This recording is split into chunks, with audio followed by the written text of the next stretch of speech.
প্রথম কোন কথা বললেন? কাঁদতে লাগলেন। দ্বিতীয়বার নবীজি কোন এমন কথা বললেন? হাসতে লাগলেন। নবীজি দুনিয়া থেকে চলে গেলেন। কিছুদিন পর ফাতেমা রাদিয়াল্লাহু তাআলা আনহা বেড়াতে এসেছেন, মা আয়েশার সাথে দেখা। মা আয়েশা হলো সতার মা, এটা ফাতেমার সতার মা। এবারে মা আয়েশা বলছেন, বেটি রে একটা কথা বলবো রে মা। বলছে কি গো মা? বলছে বেটি রে, যেদিন তোমার আব্বাজান দুনিয়া থেকে চলে গেলেন, যেদিন তোমার আব্বাজানের শেষ দিন, শেষ টাইম ছিল রে মা, নবীজি কোন এমন কথা তোমাকে বলেছেন রে মা, যে কথাটা আমরা বিবি হয়ে জানতে পারলাম না, সাহাবায়ে কেরাম জানতে পারলেন না। ও বেটি ফাতেমা, তোমার আব্বাজান তোমার কানে কানে কোন এমন কথা প্রথমে বলেছিলেন, যে কথাটা শুনে তোমার চোখে পানি দেখেছিলাম? আর দ্বিতীয়বার তোমার কানে কোন এমন কথা বলেছিলেন রে মা, যে কথা শুনে তোমার মুখে আমরা হাসি দেখেছিলাম? এইবারে ফাতেমা বললেন, মা গো হ্যাঁ, আজকে আমি আপনার সামনে কথাটা বলবো। আমার আব্বার প্রথম কথা শুনে আমি কেঁদেছিলাম, দ্বিতীয় কথা শুনে আমি হেসেছিলাম, তাইলে কান্দা হাসার কারণটাকে শুনে।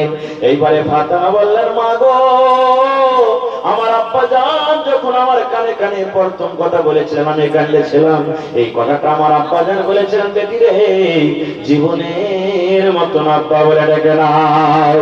এই লোকটাকে তুমি আর আব্বা ডাকতে পারবে না বেটি রে। এই লোকটার শেষ টাইম আল্লাহ রাব্বুল আলামিনের আদেশ হয়েছে, আমি এখন দুনিয়া থেকে চলে যাব। মা গো আমি আব্বা দুনিয়া চলে যাবেন, দুনিয়া থেকে চলে যাবেন। আমার আব্বার মৃত্যুর কথা শুনে আমি নিজের মনটাকে থামতে পারলাম না। আমি মনে মনে ভাবলাম, হারি কি আমাকে মা মা বলে ডাকবে, কাকে আমি আব্বা আব্বা বলে ডাকবো? এই আব্বার মৃত্যুর কথা শুনে আমি কেঁদেছিলাম।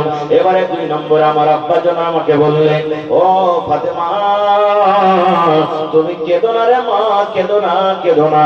আমার মৃত্যুর পর আমার খানদানের মধ্যে, আমার বংশের মধ্যে সব থেকে আগে যার সাথে দেখা হবে সেটা হবে মা ফাতেমা। তুমি ফাতেমা তুমি কেঁদো না, আমার মৃত্যুর পর আমার সাথে যার সর্বপ্রথম দেখা হবে সেটা হবে মা ফাতেমা তুমি। তখন কিন্তু আমি হাসলাম, আরে আমার নসিব কত ভালো যে আমার আব্বার সাথে আমার বংশের মধ্যে সব থেকে আমি দেখা পাবো।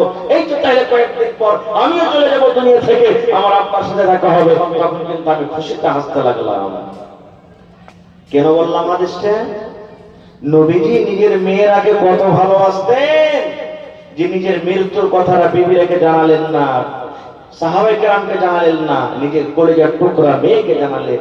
আর আজকে আমরা জমিন জায়গা টাকা পয়সা যখন ভাগ করব, তখন ছেলেরাকে আমরা বলবো, মেয়েরাকে একটুকু আমরা জানাবো না। এই তো আমাদের মহব্বত, এই তো আমাদের